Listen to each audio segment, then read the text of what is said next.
Halo teman-teman, selamat datang di Dreamland. Hari ini saya akan memandu Anda ke sebuah film drama Jepang yang menjadi pemenang film internasional terbaik Oscar di tahun 2009 yang berjudul Departure. Film ini bercerita mengenai seorang pria muda yang beralih profesi dari pemain cello di orkestra mewah untuk kemudian menjadi nokanshi, pengurus ritual pemakaman sekaligus perias jenazah. Tapi sebelum saya membacakan alur cerita ini, saya mau mengingatkan kalau video ini adalah konten spoiler. Saya juga menggunakan banyak sekali kata-kata dan visual yang vulgar yang mungkin menimbulkan perasaan tidak nyaman. Jadi cukup sekian peringatannya dan langsung kita lanjutkan. Ini dia, Departure.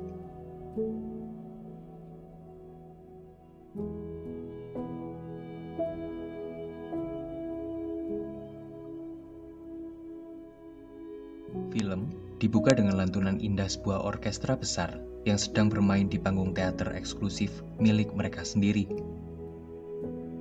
Tanpa ada cacat, semua pemain instrumen itu mampu membawakan alunan chord dan nada di setiap partitur mereka dengan baik. Mereka pun segera mendapatkan pujian dari pemilik orkestra itu karena penampilan bagus mereka. Tapi pemilik orkestra itu juga datang membawa kabar buruk, yaitu pembubaran orkestra mereka, hasil dari penjualan tiket yang buruk. Itu wajar terjadi, dan mereka pun memaklumi, sebab mereka juga tahu bahwa di dunia modern seperti sekarang ini, tiket musik mahal seperti itu tak lagi selaris beberapa tahun yang lalu. Tapi Daiko tak mampu memakluminya. Ia masih ternganga melihat bagaimana kesempatan untuk masuk ke orkestra besar yang ia dambakan sedari kecil itu kini harus menguap dengan realita bahwa musik seperti itu tak lagi laku di pasaran. Ia hanya bisa terus menatap cello yang tak bisa lagi ia mainkan itu, sambil juga khawatir karena sebetulnya cello itu ia beli dengan harga yang sangat mahal, hasil dari hutang yang belum ia bayar, yang ia sembunyikan dari istrinya sejak beberapa bulan ke belakang. Daiko baru berani bercerita ke Mika, istrinya, saat Mika khawatir melihat raut wajah suaminya yang sangat muram dan bersedih. Daiko lalu menceritakan apa yang baru dialaminya dan juga tentang hutang itu. Mika bersimpati, tapi juga kecewa kepada ketidakbisaan Daiko untuk terbuka kepadanya. Padahal support yang ia berikan kepada Daiko sejak Daiko meniti karirnya sangatlah besar. Mika bahkan hanya bisa mengangguk setuju ketika Daiko mengajaknya untuk pulang ke kota asalnya, Yamagata, dan tinggal di rumah milik almarhumah ibu Daiko. Padahal, itu berarti bahwa Mika harus meninggalkan karirnya yang menjanjikan sebagai eksekutif muda. Daiko pun langsung menjual selonya agar ia terbebas dari hutang dan segera memboyong Mika pulang ke rumah yang ditinggalkan ibunya saat ibu Daiko wafat 2 tahun sebelumnya. Pulang ke rumah itu benar-benar terasa seperti nostalgia bagi Daiko, meskipun nostalgia itu bukanlah tentang memori yang indah. Ia ingat bagaimana di rumah itu, ibunya membuka bar kecil untuk menghidupinya sendirian. Sementara ayah Daiko kabur bersama seorang pramusaji di umur Daiko yang baru 6 tahun. Usia yang bahkan terlalu kecil untuk Daiko bisa mengingat wajah ayah kandungnya, sekaligus pria yang paling dibencinya itu. Tapi Daiko tak mau terus mengingat memori kelam itu. Ia juga tak mau menyia-nyiakan kepercayaan yang diberikan Mika, yang mau mengorbankan karirnya untuk Daiko seorang. Maka dari itu, ia terus mencari pekerjaan dan menemukan sebuah lowongan dengan tajuk membantu keberangkatan. Sebuah lowongan yang tak menyertakan deskripsi pekerjaan yang jelas, tapi spesifikasinya sesuai dengan kebiasaan Daiko itu, kini Daiko datangi untuk wawancara kerja. Berbekal asumsi bahwa agensi yang ia datangi itu mungkin adalah agensi travel, Daiko mengutarakan niatnya untuk melamar pekerjaan kepada Kimiko, sekretaris di agensi itu. Kimiko lalu mengenalkannya kepada Sasaki, sang bos agensi, yang pelan-pelan membuat Daiko sadar bahwa itu bukanlah agensi travel, melainkan agensi untuk mengurus jenazah sebelum dimakamkan. Daiko ingin sekali menolak pekerjaan menyeramkan itu, tapi gaji besar dan uang muka dari Sasaki perlahan membuatnya ragu. Tentu ia ragu, karena pekerjaan itu bukanlah pekerjaan terhormat yang pasti akan membuatnya dikucilkan oleh lingkungan sosial, karena pekerjaan seperti itu dianggap pekerjaan yang membawa kesialan dan hanya dilakukan oleh orang-orang pecundang. Maka dari itu, ia tak berani memberitahu Mika tentang pekerjaannya yang sebenarnya. Daiko takut Mika tak akan bisa menerima dirinya lalu pergi meninggalkannya. Sehingga ia mengaku bahwa pekerjaan barunya adalah menjadi wedding organizer. Esoknya Daiko datang ke kantor agensi itu untuk memulai pekerjaan pertamanya. Tapi pekerjaan pertamanya bukanlah langsung mengurus pemakaman, melainkan membantu Sasaki untuk membuat iklan karena Sasaki mengincar pasar yang lebih luas untuk jasanya. Seharusnya itu jadi tugas yang mudah, sampai ia tahu bahwa ternyata Sasaki menjadikannya sebagai model pengganti mayat untuk video iklannya. Daiko didandani menjadi jenazah yang sangat pucat, lalu diminta diam untuk merasakan bagaimana Sasaki mempraktekkan proses upacara pemulihan jenazah itu kepadanya. Setelah kesuksesan pekerjaan pertamanya itu, kini Daiko menjalankan tugas keduanya. Disinilah ia baru bertemu dengan pekerjaannya yang sesungguhnya, yaitu pemulihan jenazah. Tapi mayat pertama yang ditanganinya itu bukanlah keberuntungan bagi pemula sepertinya. Sebab yang ia tangani adalah seorang wanita tua, pelaku hikikomori, yang tewas membusuk dan baru ditemukan polisi di 2 minggu setelah kematiannya. Banyak sekali makanan berserakan yang membusuk, ditemani dengan lalat dan belatung yang menghinggapi makanan-makanan busuk itu, sekaligus mengitari sang mayat yang mulai menghitam. Daiko berkali-kali ingin muntah, namun dengan sedikit tekanan dari Sasaki, Daiko akhirnya mampu menyelesaikan tugas itu. Sasaki pun segera membayar upah kerja Daiko dan memahami bahwa mayat seperti itu memang terlalu berlebihan untuk pekerjaan pertama Daiko.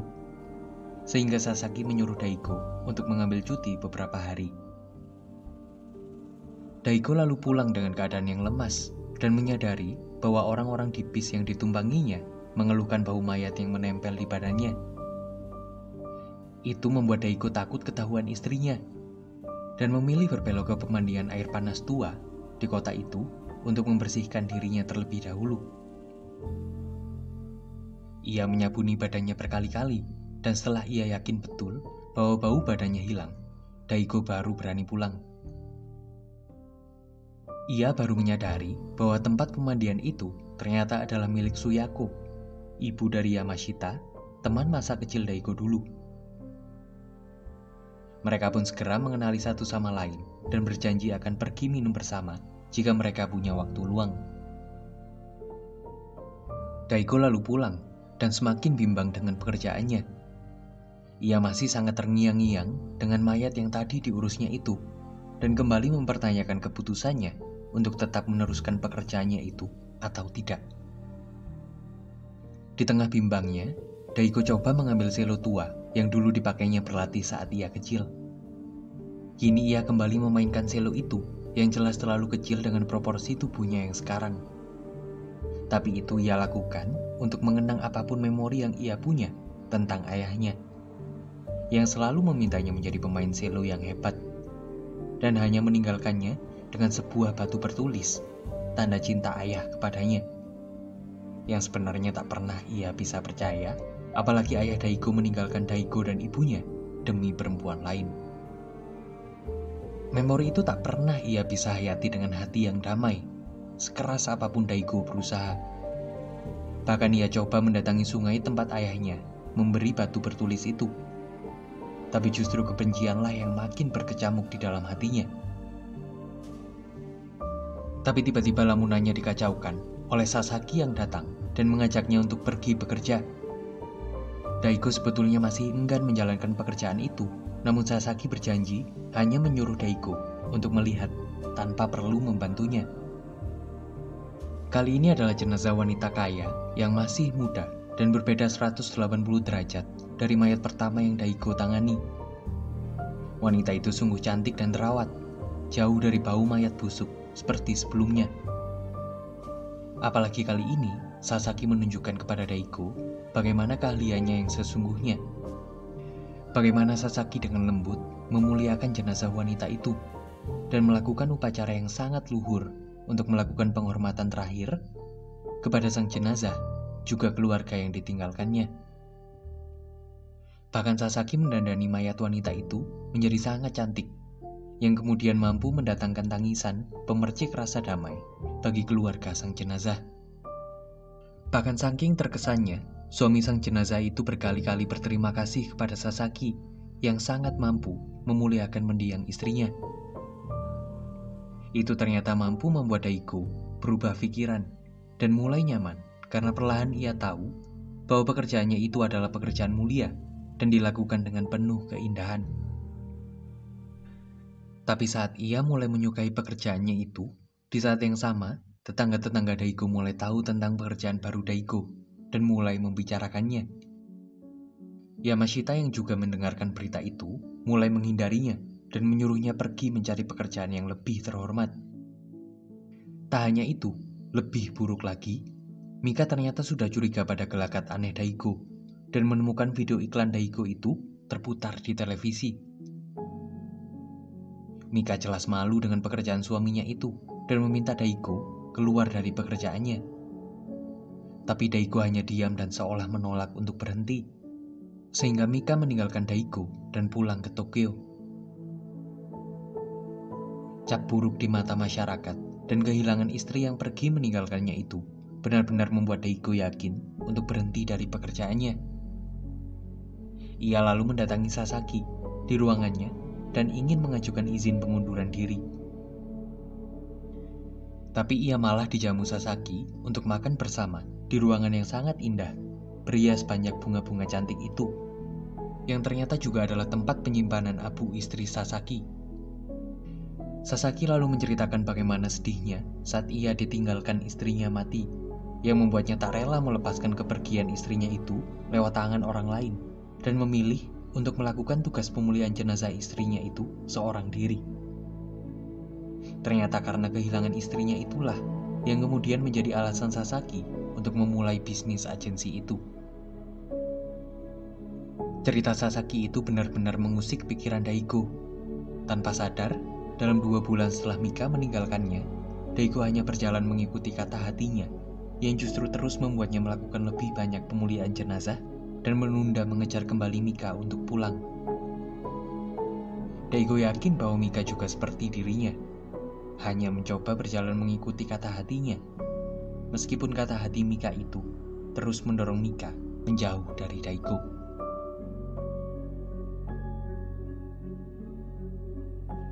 Tapi suatu hari, kejutan datang untuk Daiko, ketika Mika justru berubah pikiran. Mika kembali pulang ke pelukannya dan membawa berita bahwa ia sedang hamil anak Daiko. Daiko sangat senang dengan kepulangan Mika dan kabar bahwa ia akan segera menjadi seorang ayah. Tapi Mika mengingatkannya bahwa sejak saat itu, Daiko harus menjadi lebih terbuka kepadanya. Mika juga tetap meminta Daiko untuk mencari pekerjaan yang lain yang bisa dibanggakan putra mereka nantinya. Tapi tiba-tiba, Daiko mendapatkan telepon bahwa Suyako, ibu dari Yamashita, telah meninggal dunia. Daiko bersama Mika lalu datang ke rumah Yamashita. Ia melihat bagaimana teman masa kecilnya itu menangisi ibunya. Sosok yang juga membuatnya sedih karena semasa kecilnya dulu, Daiko selalu lari dan menangis di pemandian Suyako setiap kali ayah dan ibunya bertengkar. Sehingga ia mengajukan diri untuk merawat jenazah Suyako kepada Yamashita. Yamashita yang melihat ketulusan Daiko pun mengiyakan permintaan itu, dan Daiko langsung melakukan prosesi pemuliaannya. Yamashita tak kuasa menahan tangisnya saat melihat ibunya yang begitu cantik setelah dirias oleh Daiko. Pemakaman pun segera dilanjutkan dengan kremasi jenazah yang dihadiri semua orang, yang ikut mengantarkan mayat Suyako untuk yang terakhir kalinya. Dan segera saat api dinyalakan, tangis pun menyeruak seisi ruang pembakaran itu. Mika pun perlahan berhenti bersikeras meminta Daiko berganti pekerjaan. Ketika ia sendiri sudah melihat bagaimana Daiko melakukan pekerjaannya dengan penuh rasa tulus dan kelembutan kepada mayat Suyako. Ia pelan-pelan mulai bisa menerima suaminya dan pekerjaannya yang sekarang. Tapi kedamaian tak pernah bertahan lama, karena beberapa waktu kemudian, mereka segera mendapatkan kabar tentang kematian ayah Daiko. Daiko justru merespon itu dengan kemarahan, bahwa selama hidupnya, ayah Daiko tak pernah mencari Daiko, dan justru saat kematiannya, ia baru memanggil Daiko untuk menemuinya. Itu membuat Daiko semakin enggan mengurus jenazah ayahnya, yang baginya tak pernah terasa seperti keluarga. Tapi Kimiko, yang ternyata juga pernah meninggalkan anaknya, persis seperti yang dilakukan ayah Daiko kepada Daiko, memohon kepada Daiko untuk mau mengurus jenazah ayahnya. Kimiko menceritakan bahwa sangat susah baginya untuk menemui anak yang ia tinggalkan, karena ia tahu anak itu tak akan pernah bisa menerima permintaan maafnya. Tapi Kimiko memohon agar setidaknya bebaskan rasa kebencian Daiko di depan mayat ayahnya. Setidaknya, ayah Daiko tahu betapa besar kemarahan yang Daiko pendam meskipun dalam keadaan sudah menjadi mayat. Permohonan Kimiko itu membuat Daiko mau berangkat menemui mayat ayahnya di kota yang jauh. Saksi hidup di sana menceritakan tentang sosok ayah Daiko yang hidup dalam diam dan kesedihan di sepanjang hidupnya. Tapi Daiko tak merasakan kesedihan apapun dari cerita itu, dan terus mengutuk betapa buruknya sang ayah di depan jenazah ayahnya itu. Tapi hatinya mulai terketuk saat ia tersinggung kepada petugas pemakaman yang mengurus jenazah ayahnya itu, yang memperlakukan tubuh ayahnya dengan sangat ceroboh. Daiko kini sadar bahwa tak ada orang yang mampu memuliakan sang ayah sebaik dirinya. Meskipun dengan perasaan yang tak mudah, kini ia coba untuk merawat tubuh jenazah sang ayah, seperti ia memperlakukan jenazah klien-kliennya. Pelan-pelan ia meregangkan tubuh ayahnya yang kaku, termasuk jari tangan yang ternyata menggenggam erat batu bertulis yang pernah diberikan Daiko kepadanya. Makin runtuhlah kebencian Daiko, berganti menjadi kerinduan yang tak pernah ia bisa curahkan kepada sang ayah di sepanjang hidupnya. Kenangan masa kecil pun kini lengkap dengan ingatan penuh bagaimana wajah ayahnya yang akhirnya ia bisa raba dan rasa. Mika sangat bangga melihat bagaimana suaminya bisa memaafkan orang yang paling dibencinya sekaligus juga dirindukannya. Daiko pun menyelesaikan upacara pemuliaan jenazah sang ayah itu dengan menekan lembut batu bertulis yang digenggam ayahnya tadi ke perut Mika yang sedang hamil. Dan di sini jugalah Departure tamat. Cukup sekian pembahasan film kita kali ini. Terima kasih atas atensinya. Tetap waras dan rengginas, selalu berbahagia ya, bareng